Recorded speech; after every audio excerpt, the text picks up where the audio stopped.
The central dogma of biology is the mechanism where parts of the DNA is transcribed into mRNA strands that are then translated into amino acid chains, which fold into protein. However, the genes transcribed from the DNA do not always share the same expression. Constitutive genes are necessary for daily cell functions and are expressed or transcribed into mRNA at a constant rate. Conditional genes are not required unless the cellular environment or developmental stage changes, and are therefore only expressed at certain times. So, how do researchers study gene expression? Many methods exist in molecular biology to analyze gene expression. Such techniques include microarrays, reverse transcription PCR, qRT-PCR, northern blots, and reporter genes that I will describe in the rest of this video.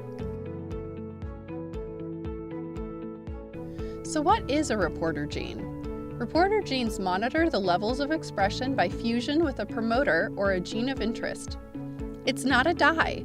Reporters are genes that encode a protein indicator that allow researchers to localize in which cells or tissues the gene of interest is actively expressed, where proteins are transported or localized, and the relative stability of the mRNA strand or protein. The first type of reporter genes are transcriptional reporters. Transcriptional reporters indicate tissues where the promoter of a gene of interest is active. In the example shown above, the green fluorescent protein reporter gene is fused only with the promoter region, and should transcription and translation occur, the green fluorescent protein fluoresces within those cells. The second type of reporter genes are translational reporters. Translational reporters are fusions of native genes of interest and a reporter gene that encodes a chimeric RNA transcript. The chimeric mRNA is then translated into a single amino acid chain. The amino acid chain then folds into a single protein containing two parts, the native protein of interest and the reporter.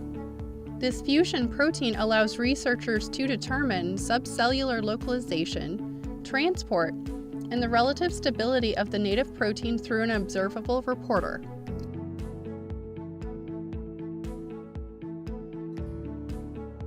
So which type of reporter genes are commonly used in research? Many types of reporters exist to study gene expression across different species of organisms. Commonly used reporter genes use color changes to monitor the level of gene expression. These include fluorescent, luminescent, and chromogenic reporter genes. The most common reporter genes are green fluorescent proteins and their derivatives.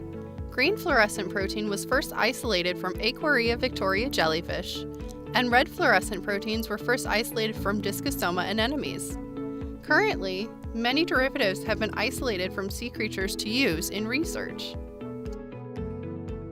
Luminescent reporter genes encode the enzyme luciferase, which catalyzes the oxidation of luciferin to produce a bioluminescent reaction. First isolated from fireflies of the Lampyridae family, 3 derivatives are currently used in research: firefly, ranilla, and nanoluke.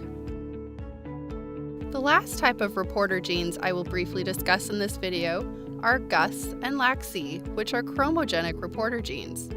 Gus encodes the enzyme beta-glucuronidase to convert X-gluc to a blue precipitate. Similarly, LAC-Z encodes the enzyme beta-galactosidase to convert X-gal to a blue precipitate.